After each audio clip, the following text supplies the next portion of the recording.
Under the fading glow of a late summer sun, the dusty main street of a small western town seemed to hold its breath. Folks leaned on porch rails and rested their boots against wooden posts, pretending to be busy but watching every move of the tall girl making her way past the general store. She walked with her head slightly lowered, her shoulders drawn in, as if trying to take up less space, but the truth was, she was hard to miss. Taller than most of the men and broader in frame than the other women, she had long since grown used to the stares, the whispered comments, the chuckles behind her back. She kept her eyes fixed ahead, clutching the small paper parcel she'd bought, willing herself not to hear the muffled laughter from a group of ranch hands lounging nearby. Too big, one of them muttered just loud enough for it to carry. Another snickered, adding something about her never finding a man who could even wrap his arms around her. She didn't slow down. Years of hearing the same kind of talk had taught her that stopping only gave them more to say. But even with all her practiced indifference, the words still pricked like splinters under her skin. The dusty road stretched before her, the sun casting long shadows, and in her chest a quiet ache settled heavier than the parcel in her hands.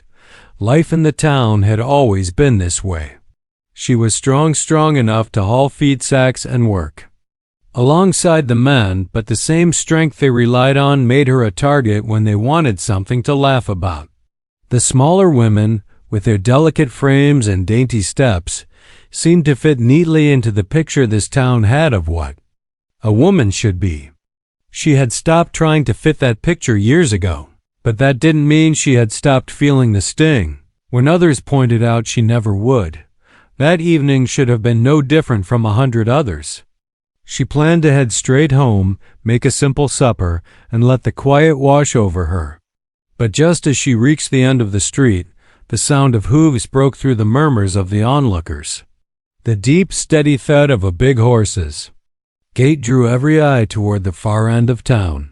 A lone rider approached, taller than most even in the saddle, broad-shouldered beneath a dust-stained duster coat, the brim of his hat pulled low to shade his eyes from the sinking sun. There was something about the way he sat his horse easy, steady, like he belonged to the land itself. The townsfolk whispered as the rider drew closer. Some knew him by reputation, a drifter who worked cattle drives and broke wild mustangs, a man who kept to himself and never stayed in one place long. Others only knew the stories, how he'd once pulled a wagon out of a river with his bare hands, how he could throw a steer faster than any two men together. Whether the tales were true or not, the sight of him now silenced even the usual gossip. As he passed, his gaze swept the street and landed squarely on her. She felt it before she even looked up, that strange weight of someone truly seeing her, not just glancing over her like a piece of furniture in the background. For a moment, she forgot about the ranch hands and the whispers, forgot about the years of shrinking herself to keep from standing out. His eyes didn't flicker with mockery or pity. Instead, there was something else there, something steady. Unshaken. The group of men who had been laughing at her straightened as the cowboy reined in his horse beside her. He didn't look at them, didn't need to. Without a word, he leaned down, extended one massive hand toward her, and said in a voice low enough for only her to hear, "You riding with me?" She stared at him, frozen, the words caught in her throat. Before she could answer, his hand closed around hers warm, sure, unhesitating, and in one effortless motion, he lifted her off the ground as though she weighed no more than a sack of feathers. Gasps rippled through the onlookers as he settled her into the saddle before him, the leather creaking under their combined weight. The murmurs started again, sharper now, but none of them dared speak too loud. Dust swirled up around the horse's legs as he turned them toward the open road. She gripped the saddle horn, heart pounding, her mind racing with questions. Why had he stopped? Why her? And what did it mean that for the first time in years, she didn't feel too big at all? She felt exactly where she was meant to be. The street fell away behind them, the town shrinking into the distance. But somewhere in the air carried on the sound of hoofbeats. She knew the whispers hadn't ended. The horse's gait stretched the road into a rhythm her heart could match. She sat stiff at first, hands locked around the horn, afraid of slipping, of falling, of making a fool of herself in a dozen small ways the town would never let her forget. But the cowboy's arm, steady behind her, didn't so much hold her as anchor her.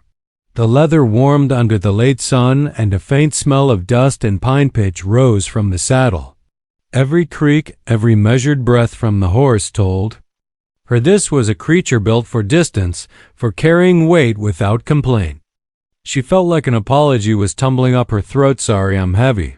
Sorry, I don't fit the picture. And then quietly, she understood that none of it was needed. The horse didn't care. He didn't care. The road certainly didn't care. For the first time in a long time, she let herself breathe all the way down. They rode past cottonwoods that lined a dry creek, the water a thin silver ribbon glinting between stones.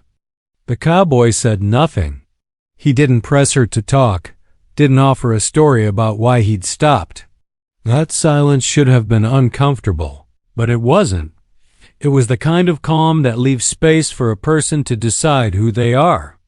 She looked back once and saw the town shrinking, the crooked sign of the barber, the slanted awning over the general store, the faces already blurring into a single pale smudge.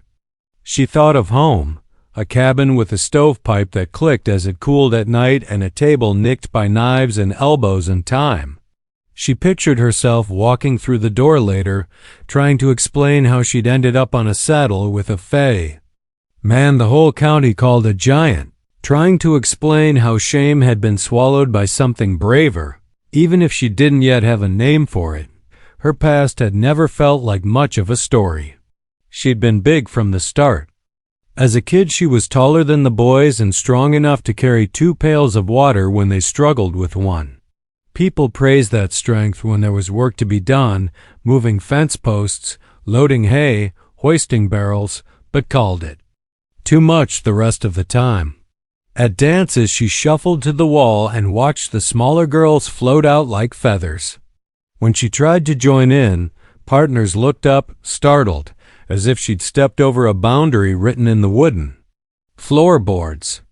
The first time someone joked that she'd scare the horses if she climbed a fence, she laughed along because it was safer than letting the tears come. She learned to make herself useful so no one could say she was in the way. But usefulness is not the same as belonging, and the gap between those two truths is wide as a prairie. She could not remember her mother, gone before memories set. Her father had been a quiet man who knew the names of birds and the moods of weather.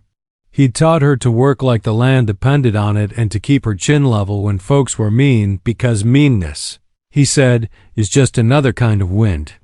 It can rattle the house, but it doesn't change the structure underneath. He died one winter, a cough that buckled him bit by bit. Since then she'd carried the house alone, carried her own weight and the weight of grief, and it had seemed there was no room left for anything else. The cowboy slowed as the road curved toward a split rail fence. Beyond it lay open range, the grass sunshot and trembling under a breeze. A hawk hung in the high blue, a dark comma in a wide sentence of sky. He finally spoke, voice deep as a riverbed. "You okay up there?" She nodded before she remembered he might not see it with her back to him. "I'm okay." "You ride?" "Much? Only out to the Northfield and back." She surprised herself by saying it. She'd never liked talking about her life. Words were slippery. They could be taken and twisted, passed around and returned to her with thorns. But the question felt simple, and the truth fit it. He made a soft sound approval, maybe. "You sit the saddle steady, like you trust your seat," he added after a moment. "That's good." The heat in her cheeks had nothing to do with the sun. Compliments were rare and always came shaped like warnings. "You're strong, so don't scare people. You're tough, so don't expect anyone to help you." But this wasn't that. It was a small, clean statement about a thing she knew with her body. She did sit steady. She did know how not to let a stumble throw her. They rode another mile without speaking. The quiet turned companionable, broken only by the jingle of tack and a lark's bright thread of song. She caught herself smiling at a nothing thought. She had left the town and its voice behind, and the world had not shattered. The road kept going. The horse kept moving. The sun kept tilting west. In that small fact was something like freedom, and something like fear. Because if leaving was that easy, why had she stayed so long? A pair of riders appeared on the ridge, silhouettes against the light. The cowboy's posture changed, not tense exactly, but alert. He shifted the reins in his big hand and angled the horse toward the fence line, the shade of cottonwoods falling across them as they approached a break in the rails. The two figures came downhill at an amble, dust lifting around their horses' knees. She recognized them before she could stop herself from shrinking a little. Two of the ranch hands from the store, the same ones who had laughed loudest.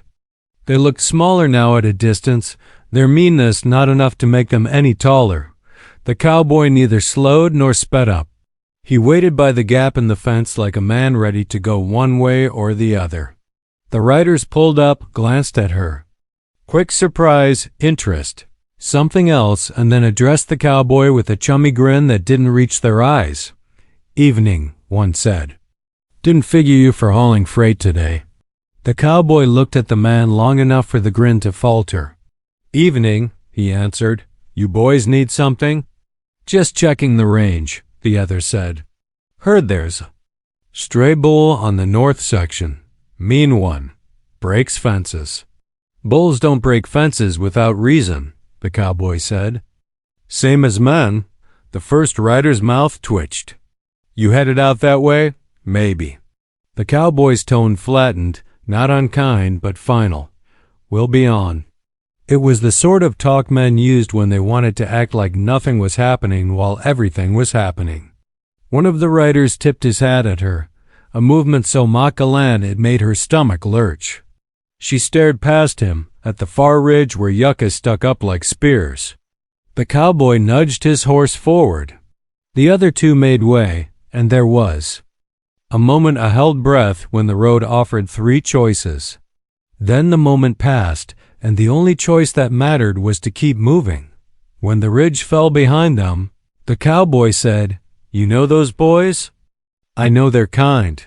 "That wasn't my question." She hesitated and then, because she had no reason not to, said, "They laughed at me today, like they do most days." He was quiet long enough that she wondered if he'd let the subject slide. Then he said, "You want me to turn back?" The question startled her more than any insult could have. It wasn't protective bluster, wasn't a promise to fix everything with fists. It was an offer. To listen, to do what she wanted, not what would make him look big. She shook her head, and this time made sure he felt the motion. "No, let them laugh at the dust we leave." He made that soft sound again, like a half smile. They kept on. Evening drifted closer. The blue of the sky deepened, and scents shifted, sage waking up, earth cooling. They came to a slow river wound through cottonwoods. He turned the horse down the bank and let it drink, the animal's breath ruffling the water into little moons. She slid one boot out of the stirrup and flexed her ankle. He noticed. "Want down a minute?" She didn't, not really. She didn't want to break whatever thread had been spun between the moment he'd lifted her and now. But she nodded anyway, and he swung down first, hands light at her waist as he steadied her. Her feet found the damp bank. The ground felt strange, like it had shifted a little under the weight of everything that had happened in an hour. He led the horse a few steps, checked a strap, then returned and leaned against a cottonwood. In the slant of light he seemed even larger, yet somehow less imposing. She could see now the details the town always turned into legend: a nick on his jaw like a crescent moon, a patch mended on his sleeve, Dust ground into the creases of his palms. He was not a story. He was a man who had worked in sun and wind, who knew how to lift weight without making a show of it. "You don't talk much," she said, and nearly laughed at herself for saying it. "Talk is cheap," he replied, unbothered. "Truth isn't." "What's your truth, then?" He considered that and finally shrugged. "I go where the work is. I help where I can. I leave when it turns to noise." "And me?" The words were out before she could swallow them. "Why'd you stop for me?" He looked at her and didn't look away. "Because you were standing there like someone who'd been told a long time to make herself smaller. And that's a lie I don't let ride with me." Her throat tightened. She turned to the river, the surface catching pale fire as the sun lowered. Behind them, the town felt far enough to be a memory and close enough to still reach out with long fingers. She thought of tomorrow's market, the same faces, the same talk. She thought of staying away and what that would cost. Fear rose, quick and mean. Could she live differently than the town had taught her to live? "Where are you headed?" she asked, because the practical question was easier than the ache in her chest. He tipped his chin toward the north. "There's a ranch up by the basalt. Hills that needs hands for the fall gather. Heard they pay honest. Heard they treat folks decent. A beat. Heard they need a cook who can lift a Dutch oven without complaint." She almost smiled. "That your way of saying I should come cook? It's my way of saying you could come if you want. You could ride a few days, see different sky. You could decide for yourself if their kind of decent fits you." The idea crashed over her, louder than hooves. It sounded like relief and like trouble both. Not a rescue, she didn't want that. A choice. Ride out and risk being called names. In a whole new place. Or stay and keep carrying the quiet that had started to feel like a cage. "What if the town talks?" she asked, softer than she meant to. "Town always talks," he said. "Wind always blows. Doesn't mean you have to plant your feet in it." She wanted to answer with something brave. Instead she asked, "What about those boys and their stray bull?" He peeled a sliver of bark from the tree and considered it. Some problems take care of themselves when you take away the audience. Some you circle back for when you've got the right tools. Either way, you don't start by letting them decide your direction. She had never thought of choosing in steps. She'd always believed it had to be all or nothing, either accept what people said or run so far no one could find her. But a few days wasn't running. It was trying on a different size of life, seeing if it fit. The horse nosed her shoulder, as if impatient with all this human thinking. She rubbed its cheek, the velvet there surprising in a creature so big. "What's his name?" she asked. "His?" The cowboy stroked the horse's neck. "Most folks call him Bear." She laughed, a low sound that warmed her chest. "Figures." She touched the saddle, the scuffs and marks that meant use. "I don't want to be an errand you feel good about," she said finally. The words came slow, deliberate. "I don't want to be a story someone tells about the big girl they helped for a day." He looked at her again with that steady gaze. "Neither do I." The sky bled into darker blues. Crickets started up. Far off, a coyote sang one note that curved and thinned into nothing. She thought of her father's table and the way the house sounded when she opened the door at night, all the small ticks and sighs of wood. She thought of the road north, of hills shaped like sleeping beasts, of a place where too much might finally mean just right for the work that needed doing. "Give me tonight," she said. "I need to pack. I need to tell the house I'll be gone a while." He nodded. "Sun up, sun up." He swung into the saddle in one motion and offered his hand. This time, when he lifted her, she didn't flinch. She didn't apologize. She took her place like a person stepping into their own weight. They turned back toward town, the way behind them already grayed with the first hint of evening. The return was quieter, though in her chest everything was louder. She counted fence posts and let the numbers steady her. She practiced the words. She would say to no one but the stove and the window and maybe, just maybe, the mirror dot at the edge of town. He slowed. Lights blinked in a few windows. A dog barked, then thought better of it. He stopped in the same place he'd found her, by the general store where laughter still lived in the boards. He didn't look toward the porch. He looked only at her. "Sunup," he repeated. She slid down, boots catching dust. "Sunup." He touched his hat, not as a flourish, but as if sealing a promise, then turned the horse and rode away into the deeper blue. She watched until he was a shadow swallowed by other shadows. Then she walked home through a street that knew too much about her and nothing at all. Each step felt like both an ending and a beginning, like the town was trying to pull at her heels while the horizon tugged at her ribs. Back in the cabin, she lit a lamp and let the warm circle of light reach across the table. She set the parcel down, the only thing she'd meant to bring home today, and unwrapped it. Inside were 2 bolts, a handful of nails, and a tin of coffee she couldn't really afford, but had bought anyway, as if some part of her had known she'd need strength for a change she couldn't yet name. She put water on to heat. She took down a small bag and began to lay out what she'd bring.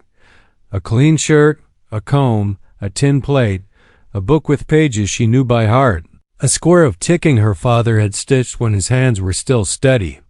She added and subtracted, not from weight but from worry, choosing what mattered and what did not. Outside, the night pressed its cool face to the window. She moved slower as the hour wore on, listening for doubts like you listen for mice. They came whispers about being laughed at in a new place, about being judged by new eyes. She let them come and kept folding. When she was done, she set the bag by the door and stood very still. Something scraped softly at the threshold, and her breath caught not fear, but alertness. She crossed the room and lifted the latch. The door swung inward and the wind moved through it as if testing the space. She held still a second longer, listening past the sounds of night, past the creak of the stovepipe. Then she closed the door again and braced it, and told herself that in the morning, before the town decided what her day should be, she would step outside and decide for herself. She didn't sleep much. When she did, she dreamed of hooves striking sparks and of standing tall, while a voice like Riverstone said, "You don't have to make yourself smaller for anyone." She woke before the lamp gave up its warmth, the dark not quite beaten back by dawn. In the hush she heard it far off at first, then nearer the shore, steady thud of a horse's gait coming down the road, and alongside it another sound she hadn't expected at all. The sound in the early dark was more than hoofbeats now. It was the creak of leather, the faint jingle of metal, and a low, even hum, a man's voice carrying something like a tune but not quite settling into it. She rose, her bare feet cool against the floorboards, and pulled the door open before the knock could come. There he was, shadowed against the gray of pre-dawn, one hand resting easy on Bear's neck, the other on the saddle horn. The air was sharp enough to turn each breath into mist. "You ready?" he asked, his voice quieter than it had been the day before, as if the morning belonged to softer sounds. She stepped back so he could see the bag by the door. "I am." They didn't speak much as she locked the cabin and slung the bag over her shoulder. She took one last look at the small place, at the stove with its iron belly, at the table still wearing last night's coffee stain, and felt a tug not to stay, but to remember. When she turned, he was already holding his hand out again. She let him pull her up, settling behind the saddle horn. The road north was a different color than the one they'd taken before, still dusty, still lined with grass and sage, but softened by the pale wash of dawn. She thought of the faces in town, still sleeping or stirring now, and wondered how long it would take before someone noticed her absence. That thought carried 2 flavors, satisfaction and unease, and both sat heavy in her stomach. They rode for an hour before he spoke again. "This ranch I'm taking you to, it's not perfect. No places. But the folks there, they've got a way of looking at people for what they can do, not just what they look like." She let the words settle. She wanted to believe them, but belief was a slow thing for her. "And if they don't like me, then we keep moving," he said simply. "The trail doesn't end unless you stop riding." His answer might have been enough if not for the moment that followed. They came to a stretch of land where the grass was trampled flat and the scent of animals was thick in the air. A fence. Ahead lay splintered, the post shoved outward from within. He reined Bear in, scanning the ground. "Bull," he said, kneeling to touch a cloven print deep in the dirt. "Same one those boys mentioned." Something in his posture shifted, still calm, but alert like the day before when the riders had appeared. "Mean one?" she asked. "Mean and smart," he replied. "Knows where to push." The words weren't just about livestock, and she knew it. She thought of the ranch hand smirks, of the way they had leaned on insults like fence rails, testing for weak spots. He rose, dusting his hands, and they moved on, but the air felt different now. Not dangerous exactly, just charged, like the land itself was holding back a storm that by midday. The hills began to rise, black rock breaking through the soil like the spines of buried creatures. He told her they'd camp before sunset and finish the ride tomorrow. "Don't want to show up tired," he said. She understood he meant more than just worn muscles. He meant worn spirits, too.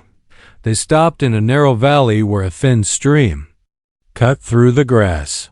He unsaddled Bear, and she set about gathering wood for a small fire.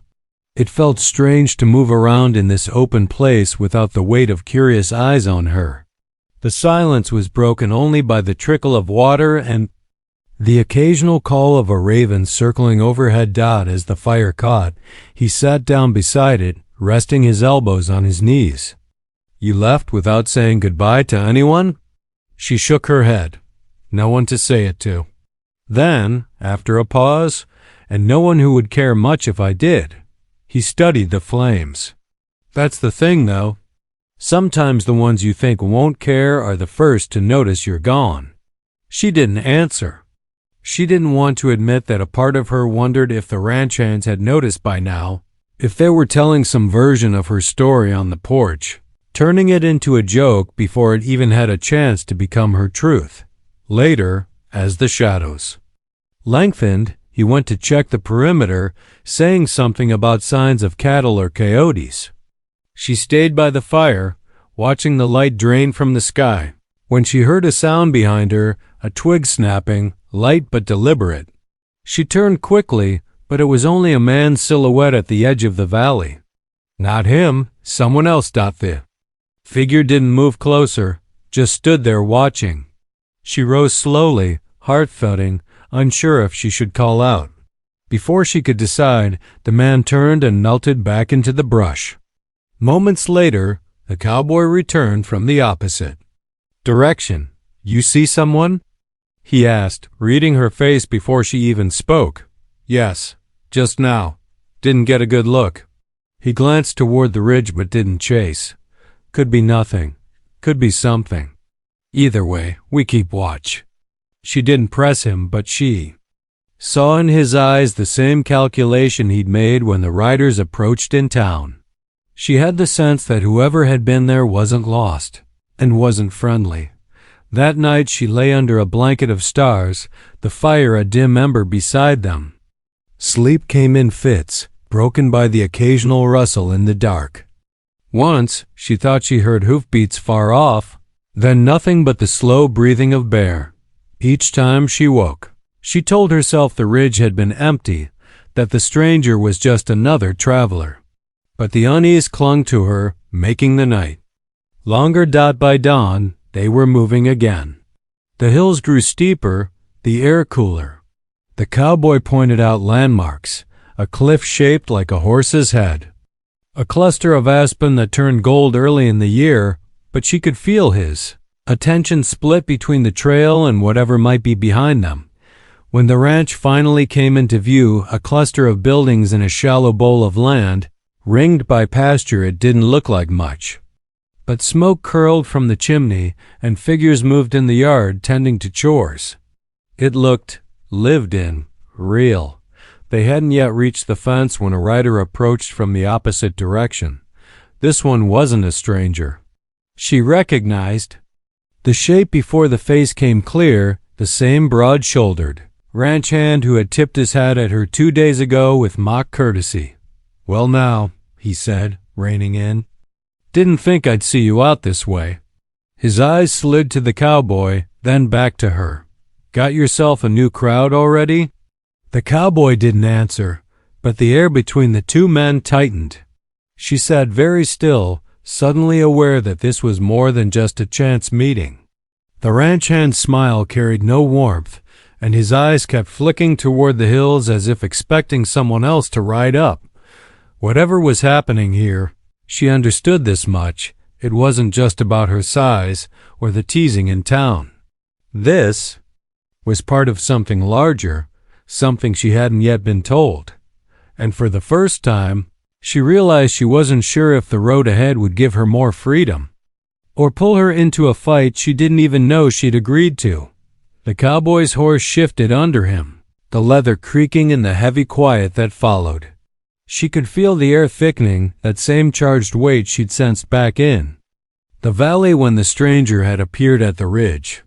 The ranch hand's smirk didn't waver, but there was something sharper behind it now, something that wasn't just idle teasing. His eyes stayed on the cowboy, but his words were meant. "For her, long way from town," he said. "Funny thing is, I heard there's been trouble out here. Stray bull breaking fences, cattle gone missing, folks getting spooked." He let the words hang, heavy with meaning. "You didn't ride into this without knowing, did you?" The cowboy's voice came low, almost level, but edged with steel. "If there's trouble, it's not mine yet." "Yet," the ranch hand echoed, as if tasting the word. Then he tipped his hat toward her in that same mocking way he had outside the store. "Careful where you put your trust." He wheeled his horse and rode off toward the ridge without another word, the sound of hoofbeats fading slow, like he wanted them to listen as long as possible. She felt the question building in her chest but didn't want to spill it here, in the open. The cowboy must have read her silence because he nodded toward the ranch ahead. "Let's keep moving." The closer they got, the more she noticed small things, fresh cuts in the fence rails, tire tracks in the dirt that didn't match the wagons near the barn, a pair of riders in the distance who seemed to pause their work to watch as they approached. By the time they reached the gate, her stomach had tightened into a knot. A woman stepped out from the porch as they dismounted. She was broad-hipped, with a weathered face and hair pulled back tight, her eyes sharp as polished stone. "You're late," she said to the cowboy. "And you brought company." He gave a small shrug. "She's looking for work. Thought maybe you could use the help." The woman's gaze swept over her in one slow pass, not cruel, but measuring. "Can you cook?" "Yes," she said, though her voice came out drier than she meant. "Can you haul water, split wood, fix a saddle strap?" "Yes." The woman gave the faintest nod. "Then you might last here longer than most." It should have felt like a welcome, but the tension in the yard said otherwise. She could see it in the way the hands moved quick glances toward the hills. Low conversations cut short when anyone walked by. Even the animals seemed restless, the cattle bunching close at the far edge of the pasture, tails flicking nervously. That night, she took a small room at the side of the bunkhouse. The cowboy stayed near the barn, saying he'd keep watch. She couldn't sleep. Every creak of wood, every gust of wind against the wall, set her listening for hoofbeats or voices outside. At one point she swore she heard someone moving along the side of the building, but when she rose to check, the yard was empty under the thin moonlight dot by morning. The air felt heavier, and not from the weather. The woman on the porch was speaking, in low tones to the cowboy, her eyes cutting toward the hills. When they noticed her watching, the woman's voice dropped even lower. Work filled the day mending a fence, hauling water, helping in the kitchen, but the unease never left. She began to catch fragments of talk from the hands. The stray bull wasn't just a bull. Someone had been driving it into the fences on purpose, testing the ranch's boundaries. A few head of cattle had gone missing entirely, tracks leading toward the ridge where the ranch hand from town had appeared. No one said his name, but she didn't need them to. Late that afternoon, while carrying wood to the barn, she heard the faint clatter of hooves again. She stepped into the shadow of the door just as two riders came into view on the far hill. One of them was the ranch hand from town. The other she didn't know, but the shape was familiar, the same silhouette she'd seen watching from the valley days before. They weren't riding fast. They weren't trying to hide. They were just there, watching. She felt the cowboy's presence before she saw him. He'd come up behind her, silent, his eyes fixed on the same hill. There. Waiting for something, he said quietly. What? He didn't answer right away. A reaction. A reason. Or maybe for someone to make the wrong move first. The rider stayed until the sun dropped behind the hills, then turned away.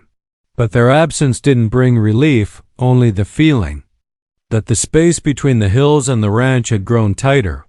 That night, the wind picked up. It moaned against the eaves, rattled the shutters. Somewhere out in the dark, a fence post gave a sharp, splintering crack. She was already halfway to the door when the cowboy appeared, rifle in hand. Stay here, he told her, but she stepped forward anyway.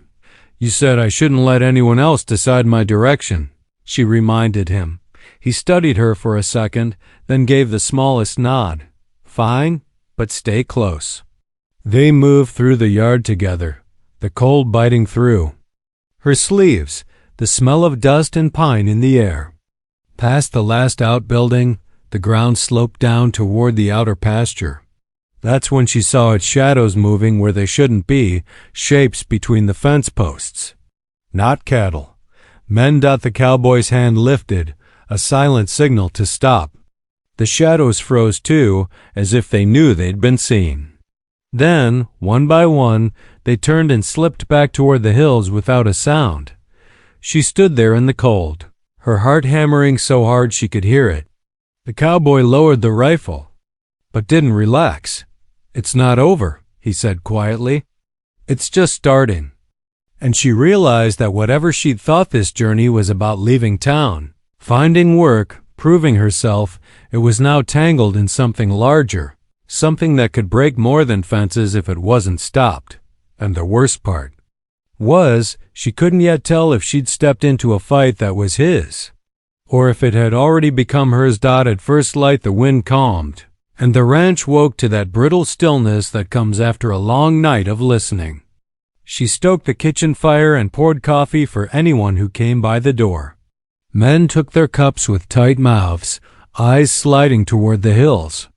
The woman from the porch stood like a post at the top of the steps, sturdy and planted, but her jaw was set. Every small sound, the clang of a bucket, the rasp of a shovel, felt louder than it should. When the cowboy came in, he didn't waste words. They tested the fence, he said. Next they'll push the herd. How? She asked, though she already guessed. Bull first, he said. Get him running, make a hole. Let panic do the rest. She thought of the trampled grass, the broken rails, the men-shaped shadows slipping along the boundary. Her stomach tightened, not with fear, but with a strange, steadying focus.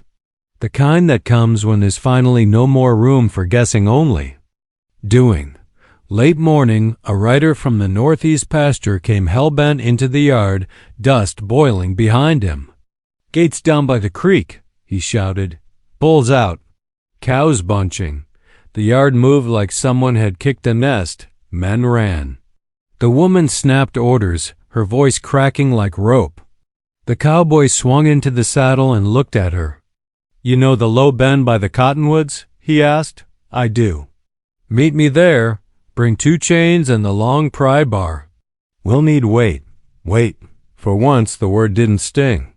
It meant usefulness, not mockery. She grabbed the chains and bar, shoved them into a wagon, and drove hard for the creek, the wheels lurching over ruts. Dust stung her throat. By the time she reached the bend, the sound of panic was a living thing, the earth drumming under a surge of hooves, the high, frantic bawl of cattle who had lost the guidance of fence and routine. And over it all, that deeper, angrier bellows. The bull, head down, eyes hot. She pulled the wagon to a skidding stop just as the cowboy appeared from the west, bare, eating ground in long, efficient strides. He pointed once, no time for more. The down gate lay half in the water, posts snapped, rails scattered. On the far side, the bull pivoted, testing the line of men trying to hold without ropes on their hands. This was the kind of decision that breaks a day or saves it. Can you lift the end of that gate? The cowboy called. She didn't answer because the only answer that mattered was the doing. She ran, boots sliding in the damp, and got her hands under the wet, heavy oak. It bit her palms and tried to pull her down, but she set her feet and heaved. The gate rose slow, inch by stubborn inch. She felt everything at once, the burn in her back, the grit in her teeth, the old familiar chorus of "you're too big" turning into the clean, simple truth of "you're strong enough." The cowboy leapt down, grabbed the other end, and together they muscled it up and into place while one of the hands braced a post with his shoulder. Chain! He barked and she fed him the length of iron. He looped it, twisted, set the hook, and slammed the pry bar through for leverage. When it bit, she put her weight on it, the bar cold under her hands, the chain ringing. The gate held. The bull threw his massive head and lunged and met wood instead of open air. He hit, backed up, hit again. The oak groaned, but it didn't give. Not this time. The cowboy swung back onto Bear with a movement like wind over grass. "Hold," he said, and rode to turn the bull. He didn't meet anger with anger. He used angles and timing, reading the animal's drive and shaping it until that wild energy became a line back toward the herd instead of through it. She held the bar, breath coming in hard draws, and watched the change ripple through the pasture. The bull slowed. The cows stopped bunching and spread. Men found breath they didn't know they were holding. When the last of the surge settled, the ranch hand she knew from town showed himself, as if the ground had finally spit him out. He rode down the far slope like a man who believed he owned whatever he put his eyes on. With him came the second rider, the shadow from the ridge. The rest of the crew fanned out slow, forming a loose half circle that gave the newcomers nowhere to cut through neat. The woman from the porch came down on foot, skirts swishing like brush in a windstorm, her gaze cutting. "Morning," the ranch hand drawled, though it wasn't morning anymore. "Heard you had yourself a little mess." "Funny," the cowboy said, very quiet. "We just cleaned one up." Silence stretched. It wasn't the kind that comes from nothing to say. It was the kind that comes when everyone is measuring the cost of the next sentence. The ranch hand's smile tightened. "Boundaries are funny things," he said. "Folks forget which side they're on." His look slid to her, then back to the cowboy. "You pick up strays, you draw trouble." She stepped forward before she had time to decide against it. "I'm not a stray," she said. Her voice wasn't loud, but it didn't shake. "I'm a worker, like anyone else here." A few heads turned, not because the words were fancy, but because they were the one thing that stripped the conversation down to its bones. The ranch hand's eyes narrowed. "Town said you were soft," he said. "Looks like they were wrong." He thought he'd insult her. He didn't understand that the word had changed shape in her mouth. Soft is what keeps bread from breaking teeth, she said. Soft is what lets a calf stand under a storm and still be warm in the morning.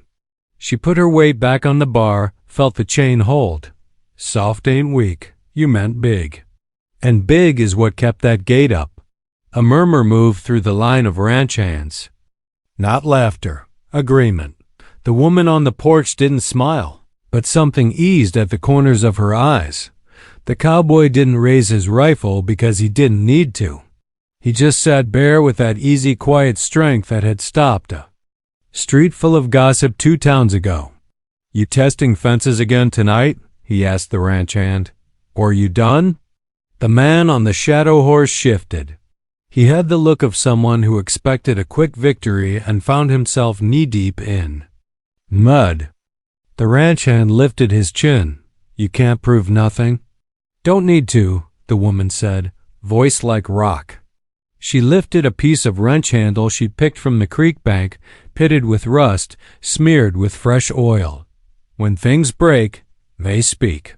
This one says wagon, says wait, says pushed. She tilted it, letting the light catch the slick. Says the pushing came from your side of the fence. There it was, simple as wire. Not a courtroom, not a sermon. Just the truth of scraped metal and misplaced tracks told by a patch of damp soil. The ranch hand's mouth opened and closed. The cowboy tipped his head toward the ridge. Take your friend and go, he said. You come back after dark. You'll find us waiting in daylight. The man looked like he wanted to spit. Instead, he wheeled his horse. This isn't over, he snapped, and kicked up the hill, the shadow rider hard on his heels. Maybe it wasn't over in the wide sense, not with people like him working angles wherever they could. But it was over for today. The fence stood, the herd settled. The line held. When the dust of their leaving thinned, the yard exhaled. Men clapped each other's backs in the quiet way of people who know relief comes in pieces. The woman from the porch took the bar from her hands before she could set it down and inspected her palms. You'll blister, she said. We'll salve it in the kitchen. They're fine, she said, though they stung. The sting felt honest. The cowboy slid from the saddle and stood in front of her, eyes searching but not prying. You okay? She nodded. I am. He looked not at her size, not at her strength, but at her steadiness. Good, he said. You held when it mattered. After that, the day was work. The way good days sometimes are after bad nights. They repaired the creek gate with new posts sunk deep, cross-braced for the next testing. They walked the fence line in pairs. They spread word to neighboring outfits about what had happened. By sundown, the ranch felt like something gathered and mended, still vulnerable. Still needing vigilance, but no longer on the edge of shattering. She slept hard that night. The kind of sleep that has weight but no fear in it. In the morning, she woke to the sound that had become familiar. Hoofbeats, yes, but also a low hum, like a song that didn't need words. The cowboy was already outside, bare-nosing in the dewy grass. The woman handed her a biscuit and a small jar. For your hands, she said. For staying. The word landed soft and sure. Staying, not stuck. Not trapped by small-town gossip or other people's notions. Chosen. She felt the relief roll through her in a quiet wave. They rode into town later that week for supplies. Heads turned, as they always did, but something was different. News runs faster than horses. The barber paused with his scissors in the air. The porch boys the same.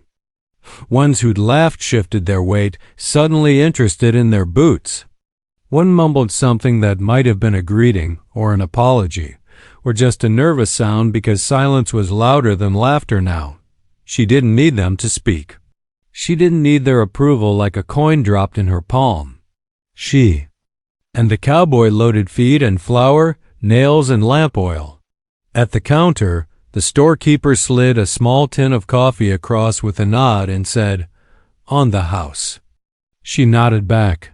not a victory parade. Just a human exchange with no extra weight hung on it. On the way out, a girl stepped off the porch. Younger than her by a decade, she stood straight as a fence picket but kept her chin low like she'd been taught to make herself a shadow. "I saw you hold that gate," the girl said. "My brother says it was nothing." "I don't think it was nothing." She felt an old ache try to rise and then settle under something stronger. "Sometimes the trick isn't lifting," she said. "It's deciding you're allowed to use all your strength." The girl nodded as if tucking the words in a pocket. Back at the ranch, the work didn't stop and wouldn't, not while seasons turn and cattle graze and fences weather. But the edge had dulled and the rhythm had returned. She cooked when meals needed cooking. She rode fence when extra hands were short. She laughed in the kitchen with the porch woman, a sound that surprised her the first few times and then didn't. She learned which calf always slipped the pen, which colt would let you rub his ears, which stretch of creek rose fast after rain. She belonged not because anyone granted it like a favor, but because she did the work and made the choice to be their dot. As for the cowboy, he stayed longer than he stayed in most places. Not because the road forgot him, but because he didn't. Mind the way this one ran for a while. They didn't have to say much. Some evenings they sat on the fence and let the sunset lay long strips of gold across the grass. Once he said, "You know, when people told you to be less, they were really asking for more room for their own smallness." She let that sit beside her heart and found it fit their dot. The town still talked, as towns do. But the story changed shape.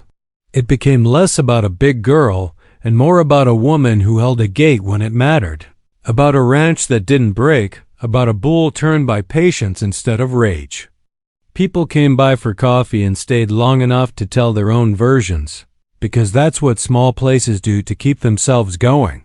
Share proof that wind can rattle a house, but not take it down if the beams are set right. When fall rolled in and the aspen lit up the hillsides, she rode out alone one morning to the ridge above the creek. The gate below stood solid, the chain clean, the post true. She breathed the thin, cold air and let herself acknowledge something she hadn't known when a stranger lifted her into a saddle back in the brightness of summer.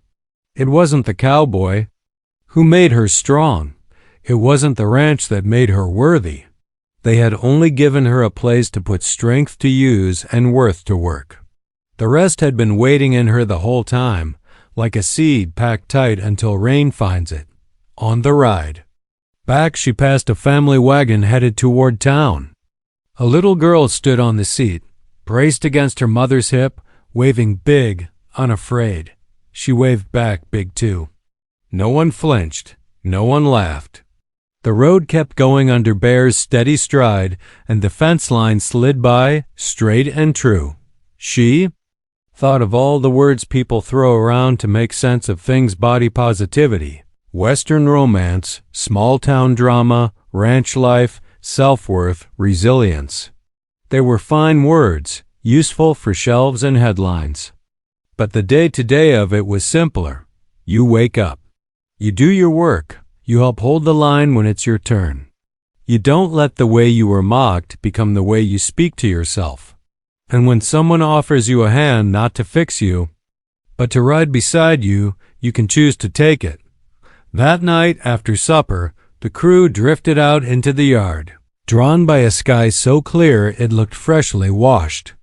The cowboy leaned back on the rail and hummed that almost song. She sat on the step with a cup warming her hands. The woman from the porch, who had long since started using her name instead of girl, tapped her shoulder and nodded at the gate lighted by the last thin moon. "Looks good," she said. "It does," she agreed. "Hold it with us?" The woman asked, not because a gate needed guarding, but because a place is stronger when people claim it out loud. She lifted her cup. "I will." And just like that, the ranch settled itself again for the night cattle breathing slow, horses shifting in their stalls, wind moving through cottonwoods like a hand through hair. Somewhere out there, men who needed to test things would still be testing, and bulls would still be bulls. But the line had held once, and it would hold again. Not because of one giant cowboy or one woman anyone called too big, but because neither of them believed the lie of being less. They believed in showing up, in steady hands, in chains set right and posts sunk deep. They believed in choosing every day, quietly, stubbornly, the larger life. When she finally went inside, she paused at the threshold the way she had the night before she left town. The door swung easily now, oiled against the season. She looked back over her shoulder at the yard, at the fence, at the dark slice of hills. She wasn't bracing herself anymore. She was ready. And in the soft lamplight, with the hum of the barn and the sigh of the grass, she understood that the old story was over and a better one had already begun.